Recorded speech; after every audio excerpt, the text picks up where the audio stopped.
Давайте быстренько посмотрим, что несет вам завтрашний день, что будет завтра.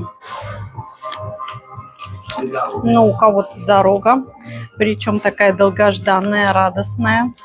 К родственникам, к друзьям поедете, к любимому, к любимой. По тузу кубков там вас, безусловно, ждут. Дорога очень такая, знаете, с предвкушением. Если это не дорога, то это встречи, которые будут очень продуктивны, вы останетесь позитивны. Если это карьера, что-то по бизнесу, то